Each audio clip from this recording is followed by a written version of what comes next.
Student, this is Renu Agarwal from Agarwal classes.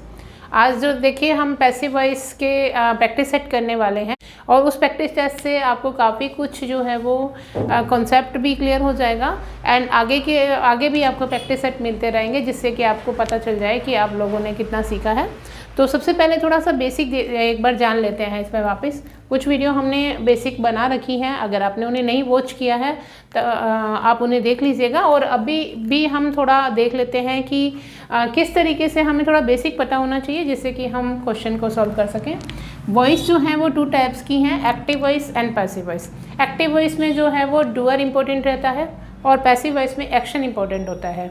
यानी active voice में हम सेंटेंस तब लिखते हैं जब हमें सब्जेक्ट पे जोर देना होता है, सब्जेक्ट ही हमारा डूअर रहता है और वही इम्पोर्टेंट रहता है। लेकिन पैसिव वॉइस में एक्शन को इम्पोर्टेंस दिखानी होती है, डूअर कौन है इसका कोई मतलब नहीं होता, या फिर डूअर कभी कभी अननोन रहता है, स्पीकर जो है उसके बारे में बताना नहीं चाहता। तो इस तरह के सेंटेंसेस को हम पैसिव वॉइस में लिखते हैं, जैसे car is being repaired, car repair हो रही है। तो इस तरह के सेंटेंसेस में पैसिव वॉइस में जाना होता है।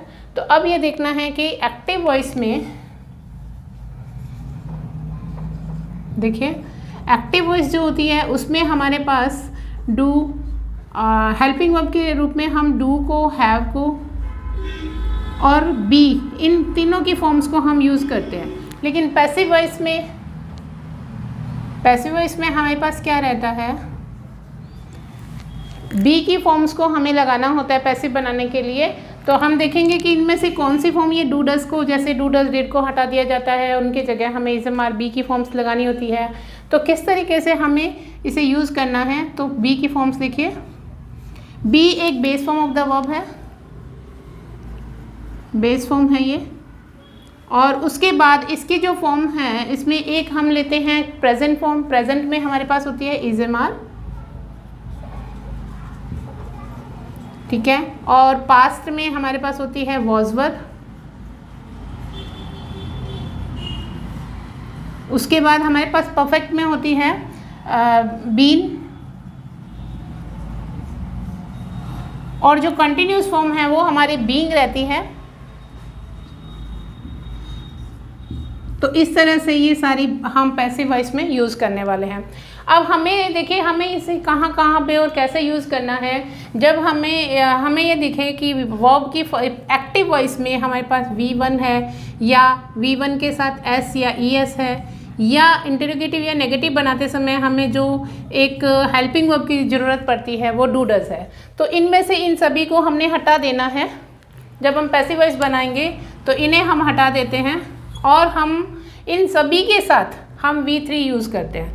यानी देखिए पैसिव वॉइस में चाहे सेंटेंस किसी भी टाइप का रहेगा, कोई भी टेंस में रहेगा, लेकिन मेन वर्ब जो हमारी रहती है वो हमेशा ही V3 रहेगी। तो इसके बारे में अभी हम बात नहीं कर रहे हैं, मेन वर्ब जो हमेशा V3 रहेगी।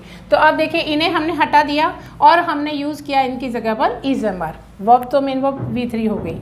अगर हमारे पास V1 की जगह V2 हो, डू डज की जगह डिड हो, तो हम इन्हें भी हटा देंगे। इसकी जगह हम वॉज वर को यूज़ करेंगे और वॉज वर के साथ हमें MV3 यूज़ करनी है। थर्ड है, हम परफेक्ट की बात कर रहे हैं। परफेक्ट में हमारे पास क्या होगा, या तो हैज़ रहेगा, हैव रहेगा या हैड रहेगा, ठीक है। और ये मोडाल के साथ भी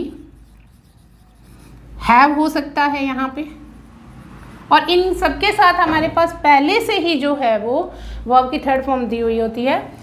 अब इन्हें हटाना नहीं है, इनके साथ हमें बीन यूज़ करना। ध्यान दीजिए, इन्हें हटाना है डूडल्स को, डिड को, और इनके जगह पर हमें ये यूज़ करनी है। लेकिन हैज़, हैव, हैड हमें हटाना नहीं है, ना ही कोई मॉडल प्लस हैव हटाना है। इनके साथ ही हमें बीन वर्ड यूज़ करना है। देखिए हैज़ हैव के साथ वर्ब की थर्ड फॉर्म हमेशा यूज़ होती है एक्टिव वॉइस में भी, तो हमें यहाँ पे बीन यूज़ की, बीन भी थर्ड फॉर्म होती है। उसके बाद पैसिव बनाने के लिए हमने MV3 यूज़ करी। बीइंग में जैसे हमारे पास बीइंग हमने कब यूज़ करना है, जब हमारे पास वर्ब की कॉन्टिन्यूस फॉर्म रहेगी, यानी is am are was were के साथ ING form, is am are was were, और इसके साथ हमारे पास ING फॉर्म रहेगी, तब हमारा हो गया कॉन्टिन्यूस। हमें वो ये इज़मार रखना है, वॉज वर रखना है, लेकिन इसे हम हटा देंगे और इसकी जगह पर हम यहाँ पर बीइंग लगाकर V3 लगा देंगे। तो ये हमारी सीक्वेंस रहेगी इस तरीके से, ठीक है। तो अभी हम क्वेश्चन देख लेते हैं, फर्स्ट क्वेश्चन, ताकि हमें इसे समझ में आ जाए। अच्छा, एक रह गया है आपका बी जो है वो बी मोडाल वर्ब के साथ अब यूज़ करेंगे। मोडाल में यहाँ आपके पास V1 रहता है, लेकिन मोडाल के बीच में आप यहाँ पर बी फॉर्म यूज़ करके इसे V3 कर देंगे, तो आपका पैसिव वॉइस बन जाएगा। तो ये हमें मोडाल के साथ यूज़ करनी होती है। और अब आप ये समझ गए कि किस तरह से मोडाल यहाँ V1 के साथ, क्योंकि हमने देखा मोडाल के साथ क्या हो सकता है, मोडाल हमेशा base form of the verb लेता है। यहाँ base form of the verb कह सकते हैं आप इसे। तो यहाँ पे बेस फॉर्म लिखेंगे और मोडाल के साथ जब बेस फॉर्म रही तब हमने बी लगा दिया। और अगर मोडाल के साथ हैव भी बेस फॉर्म है, यानी हमें अगर इसे परफेक्ट में डालना होगा तो हमारे पास मोडाल के साथ हैव प्लस V3 रहेगा, तब हमें यहाँ पे बीन यूज़ करना है। तो ये हमें ध्यान रखना है। फर्स्ट क्वेश्चन देख लेते हैं। These days most of the students do their assignment with the help of the internet। देखिए these days यहाँ पे आपका एडवर्बियल है और मोस्ट ऑफ द स्टूडेंट्स ये हमारा सब्जेक्ट है। डू यह हमारी V1 है। यहाँ पे देखिए ये जो है अभी डू देयर असाइनमेंट, ये डू ये वाला डू नहीं है। ये डू देखिए डू मेन वर्ब का काम भी करता है। डू का मतलब करना। डू डज, तो ये आपकी सिंगुलर प्लूरल फॉर्म हो गई है। ये बेस फॉर्म है और ये इसकी सिंगुलर फॉर्म है। इसकी second form did and third form जो होती है वो डन होती है। तो ये मेन वर्ब का काम कर रही है यहाँ पर। तो आप देखिए these days most of the students हमारा क्या है, मोस्ट ऑफ द स्टूडेंट यहाँ पे हमारा सब्जेक्ट है। डू देयर असाइनमेंट्स, अब देयर असाइनमेंट्स हमारा ऑब्जेक्ट है। जब भी ऑब्जेक्ट आएगा हमारी स्ट्रक्चर क्या होती है एक्टिव वॉइस में, subject plus verb plus object. Passive voice में जाते समय क्या हो जाता है, ये अपना ऑब्जेक्ट जो है एक्टिव वॉइस का वो यहाँ का पैसिव वॉइस का सब्जेक्ट बन जाता है। यहाँ आप ऑब्जेक्ट कह लीजिए या पैसिव सब्जेक्ट कह लीजिए। यहाँ पे हमारे पास एक हेल्पिंग वर्ब होनी चाहिए, यहाँ पे हमारे पास वर्ब की थर्ड फॉर्म, और ये जो सब्जेक्ट है वो यहाँ का पैसिव वॉइस का ऑब्जेक्ट बन जाता है, ठीक है। इसके बीच में एक प्रेपोजिशन भी रहेगा और फिर उसके बाद आप लिखेंगे यहाँ पे सब्जेक्ट, ठीक है। तो हमने कहा कि डू देयर असाइनमेंट। अब एक क्वेश्चन में थोड़ा सा समझ लेते हैं। यहाँ पे डू के बाद देयर असाइनमेंट्स लिखा हुआ है, यानी असाइनमेंट्स प्लूरल है और हमें चाहिए इज़एमआर में से। डू जो है वो V1 है, तो हमें इज़एमआर में से चाहिए। देयर असाइनमेंट्स जो है वो प्लूरल है, तो प्लूरल के अकॉर्डिंगली हमें आर लगाना है, ठीक है। तो हमें आर के साथ और डन भी चाहिए। तो हम ऑप्शन में देख लेते हैं कि कौन सा ऑप्शन जो है हमारा इसे फुलफिल कर रहा है। ऑप्शन 1 देखिए, these days most of the students are doing their assignments with the help of the internet. तो यहाँ पे देखिए आर डूइंग है, डूइंग वाला ऑप्शन हमें नहीं चाहिए। उसके बाद है these days the assignments are being done भी नहीं है क्योंकि कॉन्टिन्यूस नहीं है। द इंटरनेट नेक्स्ट है these days the assignments are done with the help of the, यहाँ पे हमारे पास आर डन है। नीचे वाले में भी देखिएगा डी में भी these days most of the assignments are done with the help of the internet by the students. तो देखो हमें दीज डेज द असाइनमेंट्स वाला चाहिए था, पहले हमारा ऑब्जेक्ट जो है वो सब्जेक्ट बनेगा असाइनमेंट्स, लेकिन नीचे वाले में मोस्ट ऑफ द असाइनमेंट्स दे रखा है हमारे पास, जबकि मोस्ट ऑफ द स्टूडेंट्स है। तो हमें हमारा ऑप्शन सी जो है वो करेक्ट हो जाएगा। नेक्स्ट देखिए, the situation could hardly have been altered by the interference of the police force. देखो कुड के साथ हैव और बीन दे रखा है। कुड एक मॉडल वर्ब है, यहाँ पे हमारे पास हैव दे रखा है, बीन दे रखा है और उसके बाद वर्ब की थर्ड फॉर्म। इसका मतलब ये स्ट्रक्चर हमारी ऑलरेडी पैसिव वॉइस में है, हमें जाना है इसमें एक्टिव में। एक्टिव में जाने के लिए कुड तो रहेगा ही, हमारे से चेंज हमें ये ध्यान रखना है कि एक्टिव से पैसिव में जाते समय हमें टेंस नहीं चेंज करना। तो देखिए कुड तो रहेगा ही, हैव भी हमारा रहेगा। यहाँ हमारा बीन का काम नहीं है क्योंकि हमारे पास वर्ब की थर्ड फॉर्म है। यहाँ पे बीन जो है वो यहाँ हेल्पिंग वर्ब का काम कर रही है, मेन वर्ब के लिए मेन वर्ब का काम नहीं कर रही है। ये बीन यह है V3 है हमारे पास, तो ये स्ट्रक्चर हमें चाहिए, ठीक है।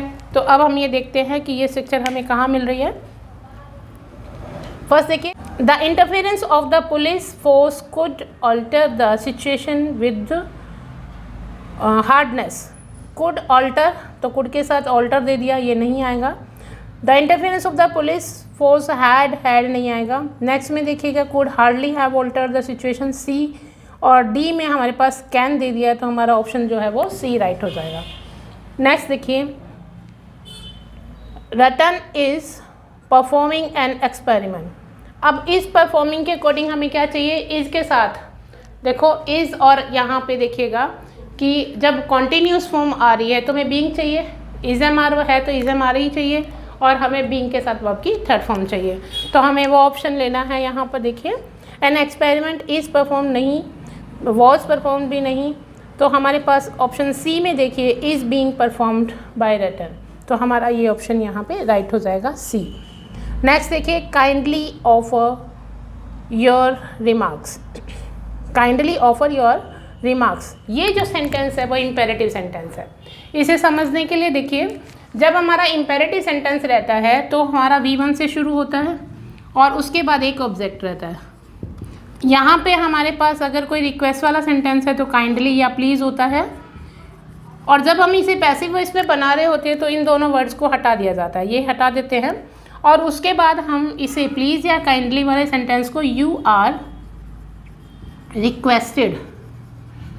तो यहाँ क्या होता है, यहाँ पे कभी वर्ब दे देते हैं, कभी हैव दे देते हैं, लेकिन हमें रखना है यू आर रिक्वेस्टेड, क्योंकि ये वो सेंटेंस होते हैं जिसमें हम ऑर्डर देते हैं, रिक्वेस्ट करते हैं, एडवाइस करते हैं, तो हम उसी समय यानी प्रेजेंट में कर रहे होते हैं। तो ये हमेशा V1 है, V1 के अकॉर्डिंग हमें आर ही चाहिए, यहाँ पे यू के साथ आर आता है, तो यू आर रिक्वेस्टेड, और फिर हमें सेंटेंस को टू से कनेक्ट करना होता है, और बाकी जो है, जैसे हम एक सेंटेंस ले लेते हैं शट द डोर।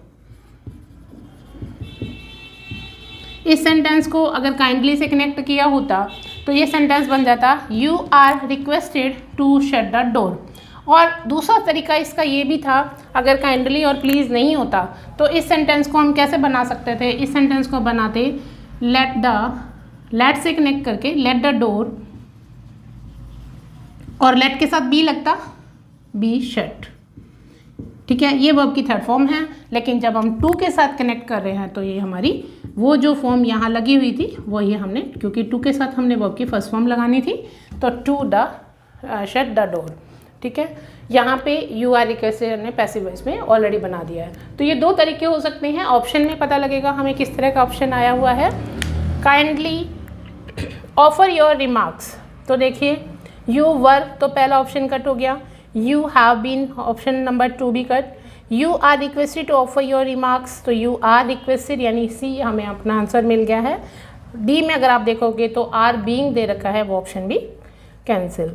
नेक्स्ट देखिएगा, this the Swiss regarded him as an impostor and called him a villain. देखो यहाँ पे आपको थोड़ा सा ध्यान देना होगा, द स्विस रिगार्डेड हिम, यहीं से हमारा जो है पैसे बन जाएगा।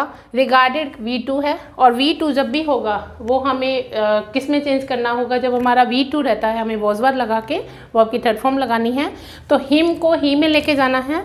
तो आप देखोगे कि तीनों में ही हमारे पास, चारों ऑप्शन में ही तो है, लेकिन हमें चाहिए वॉज के साथ ही वॉज। तो आप देखोगे ऑप्शन जो बी है उस ऑप्शन में आपके पास है he was regarded as an impostor. Impostor होता है जो बहरूपिया ढोंगी टाइप बंदा होता है, जो a person who pretends to be someone, हम यूँ कह सकते हैं कि समवन एल्स, किसी को धोखा देने के लिए कुछ और अपने आप को दिखाने का प्रिटेंड करता है वो। ठीक है, तो आपका ऑप्शन यहाँ पर भी बी आपका सही हो जाएगा, he was regarded as an impostor, क्योंकि नेक्स्ट में हैज़ बीन के साथ है, उसके बाद ही वॉज रिगार्डेड, देखिए नेक्स्ट में भी है ही वॉज रिगार्डेड, लेकिन आप देखिए उसमें रिगार्डेड के साथ भी V2 है और कॉल्ड के साथ भी, यानी कॉल्ड भी V2 है, तो दोनों में ही वॉज के साथ आना है।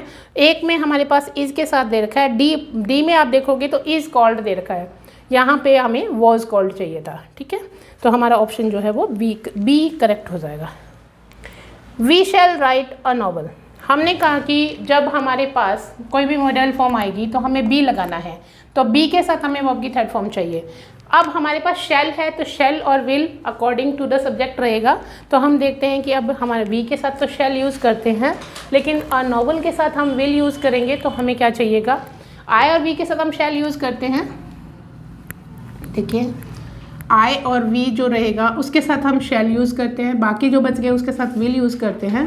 तो अभी तो हमारा जो है वी है, वी के साथ शैल है, लेकिन जब पैसिव में जाएंगे तो हमारे पास नॉवल आ जाएगा आगे।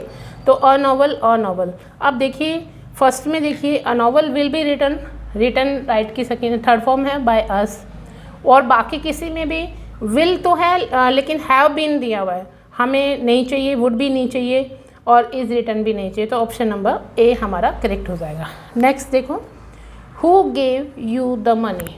अब ये है आपके इंटरोगेटिव सेंटेंसेस, और इंटरोगेटिव सेंटेंसेस में हमें क्या करना है, देखिए हम इसे थोड़ा सा खाली कर लेते हैं यहाँ से।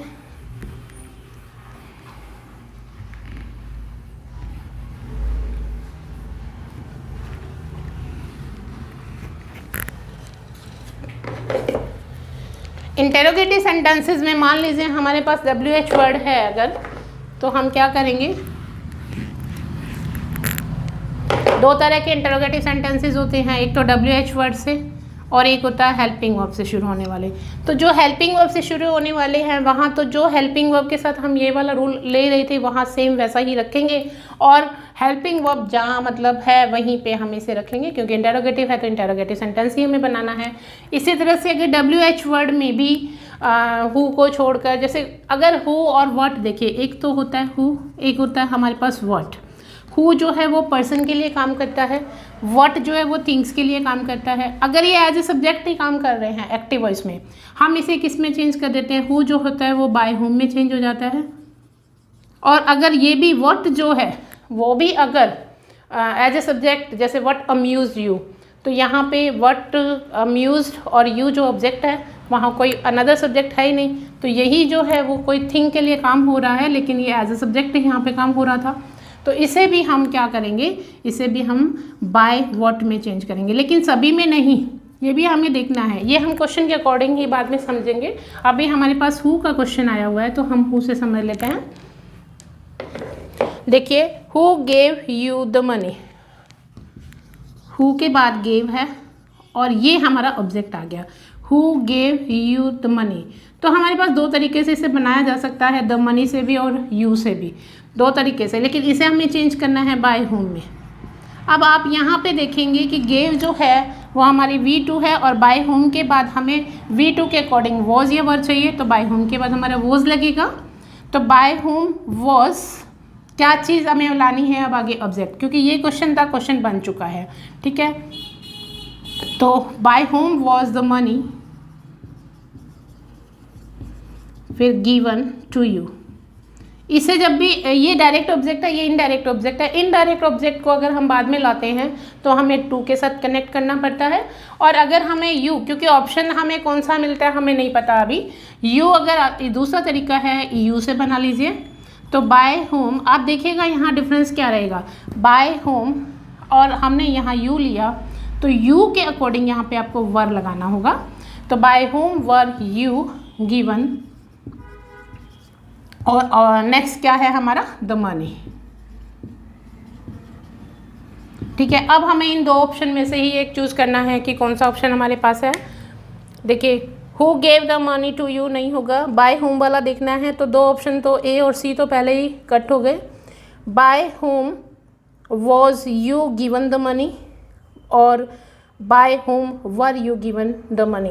तो बी ऑप्शन में अगर आप देखोगे तो यू के साथ वॉज लिखा हुआ है, तो वो वैसे ही ऑप्शन कट हो गया, तो हमें ऑप्शन जो है हमारा ये वाला जो है करेक्ट हो जाएगा, that is option number D, by whom were you given the money. तो एक चीज़ आपको और देखनी है कि अगर हम इसे हु से भी बनाए ना, तो ये बनेगा हु, यहाँ पे आ जाएगा, हु का हु रह जाएगा, और बाकी सारा who was the money given to you by, by last में हो जाता है, लेकिन ये ऑप्शन हमारे पास नहीं था यहाँ हु से भी, तो ये हमारा ऑप्शन जो है वो करेक्ट हो गया D.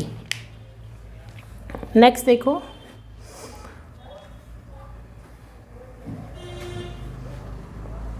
Who had laughed eight you, again who से है लेकिन इस बार हैड के साथ है, तो हैड के साथ हमें बीन लगाना होता है। अभी हम थोड़ा कर चुके हैं तो थोड़ा सा फास्ट हो जाते हैं। Who had laughed eight you, laughed के साथ एट यानी ये प्रपोजिशन है और एज इट इज़ यहाँ साथ ही रखनी है इसी वर्ब के। तो बाय हुम हैड हमें ये रखनी है स्ट्रक्चर, बाय हुम हैड और साथ में हमें बीन लगाना होगा। तो बीन जो है वो बाद में लगेगा।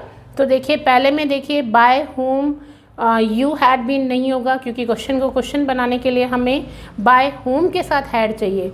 ऊपर वाले में बी में देखेंगे तो हु से बना हुआ है, सी में देखेंगे तो by whom had you been laughed at. तो डी में आप देखेंगे तो वर यू दिया हुआ है तो वो भी हमारा कैंसिल हो जाएगा। तो हमारा जो who had laughed eight you है तो उसमें सी ऑप्शन हमारा राइट हो जाएगा। नेक्स्ट देखिए, did he plan an excursion to mountains. Excursion एक शॉर्ट ट्रिप होती है, जैसे एक शॉर्ट जर्नी जो एंजॉयमेंट के लिए निकलते हैं, ग्रुप में जाते हैं जो। तो उसने मतलब डिड जो हमारा पहले दिया हुआ है इसका मतलब है ये हेल्पिंग वर्ब क्वेश्चन है और डिड जब भी आएगा हमें वॉज वर यूज़ करना है, तो वॉज वर भी पहले ही आ जाएगा ताकि वो एक क्वेश्चन बनकर रहे। तो अभी हमें देखना है वॉज या वर में से, तो आप देखेंगे कि सिर्फ एक बी पोर्शन में आपको ऑप्शन में जो है वो मिलेगा। तो was an excursion to mountains planned by him. Next देखिए, I didn't speak even a single word in the meeting. तो डिडेंट है तो वॉज नॉट चाहिए हमें, इवन अ सिंगल वर्ड यानी सिंगल वर्ड के अकॉर्डिंग भी हमारा सिंगुलर यानी वॉज ही चाहिए। तो हमें वॉज वाला लेकर वॉज के साथ नॉट और स्पोकन वाला चाहिए। तो हम फर्स्ट में देखेंगे तो हैव नॉट बीन है cancel, even a single word has not been cancel. हम देखेंगे कि डी में हमारे पास है even a single word was not spoken by me in the meeting. तो ये हमारा डी ऑप्शन जो है वो राइट हो जाएगा। नेक्स्ट है who tore the curtains yesterday. Tore देखिए अगर हमें इसकी फॉर्म नहीं पता होगी तो गड़बड़ हो सकती है। यहाँ पे टोर का मतलब होता है फाड़ना, पीसेस में मतलब फाड़ देना कपड़े को या किसी भी पेपर को। तो ये पहली फॉर्म होती है टेयर, टोर एंड टॉर्न।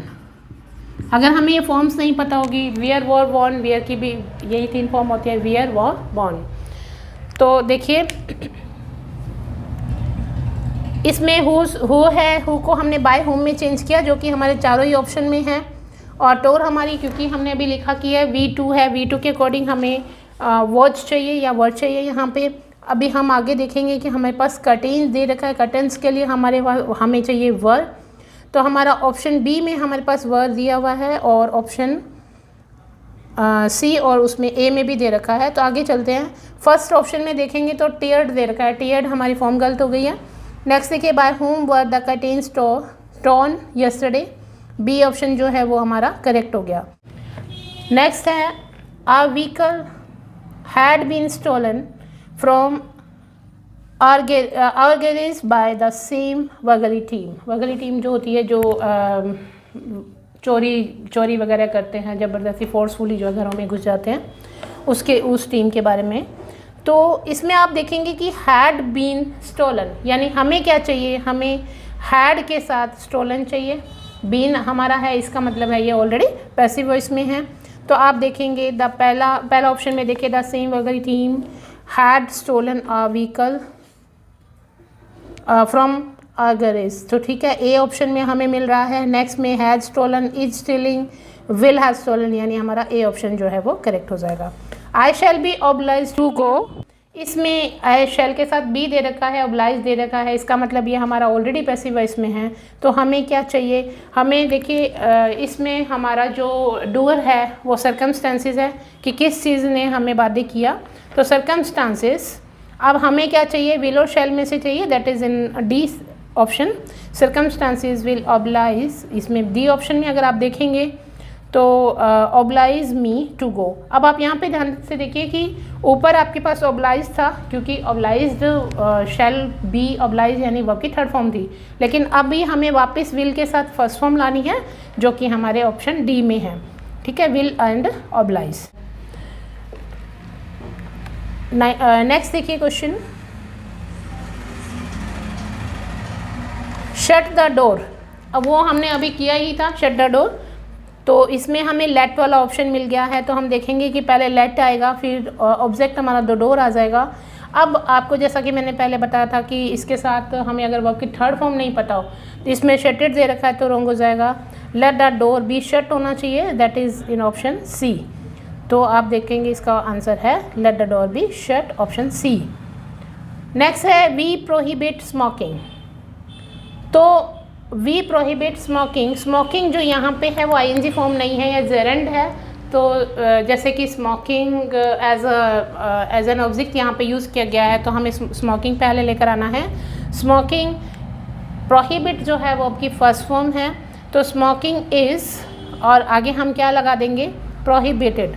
तो हमारे पास ऑप्शन जो है वो सी में ये मिल जाता है, और इम्पॉर्टेंट क्वेश्चन भी है, स्मोकिंग इज़ प्रोहिबिटेड। नेक्स्ट देखो, that too many cooks spoil the broth is known to all. Idiom है एक तरह से ये कि सभी जानते हैं कि अगर बहुत सारे रसोइये होंगे तो वो सूप को ख़राब कर देंगे। ब्रोथ मतलब सूप होता है। जैसे वो कहते हैं ना कि जहाँ मिले 5 माली तो वहाँ बाग सदा खाली, उस सेंस में हम इसे कह सकते हैं। तो हमें कहाँ से लेना, इज़ नॉन टू ऑल, इसका मतलब ये हो गया कि ये एक चीज़ यहाँ पे आप देखिए कि जब प्रेपोजिशन हम बाय यूज़ करते आ रहे थे पैसिव वॉइस में, लेकिन कुछ वर्ड्स ऐसे होते हैं जैसे सरप्राइज़ के साथ एट वर्ड यूज़ करना है, अमेज्ड के साथ एड यूज़ करना है, डेकोरेट के साथ विद यूज़ करना है, नॉन के साथ, ये बहुत इंपॉर्टेंट है, नो के साथ हमें टू यूज़ करना है।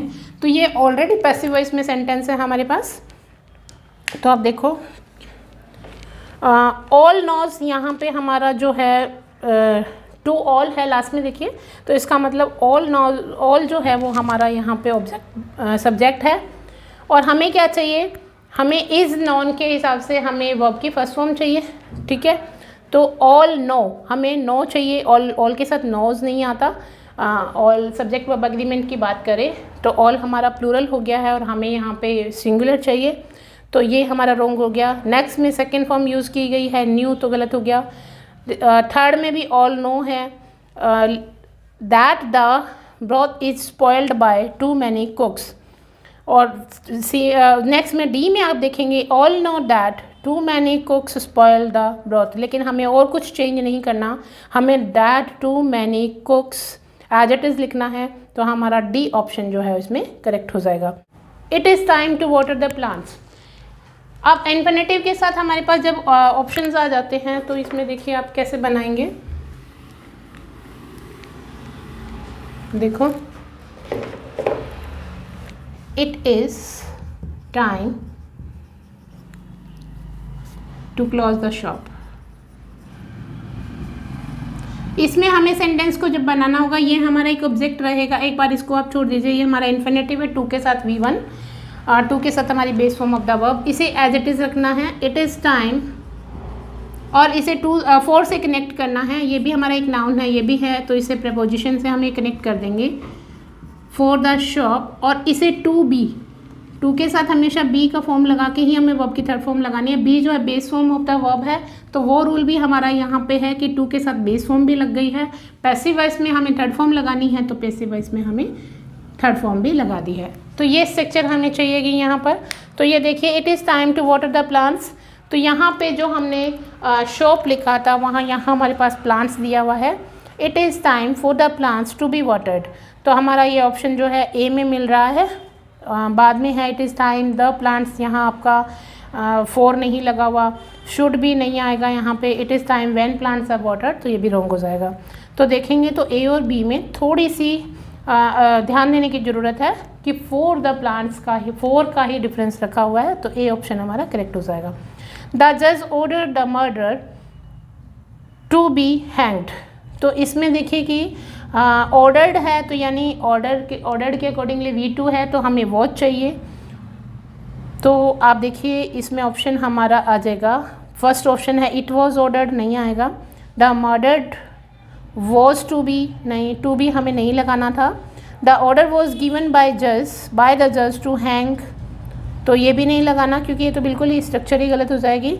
नेक्स्ट देखिएगा द मर्डर, ये हमारा ऑब्जेक्ट आ गया है और उसके बाद हमें वॉज ऑर्डर्ड चाहिए था, फिर उसके बाद हमारा बाय द जज आ गया है और फिर टू बी हैंग्ड। तो इस तरह से ये हमारा ऑप्शन जो है वो डी करेक्ट हो जाएगा। नेक्स्ट देखो, सीता लर्न्स हर लेसन्स डेली।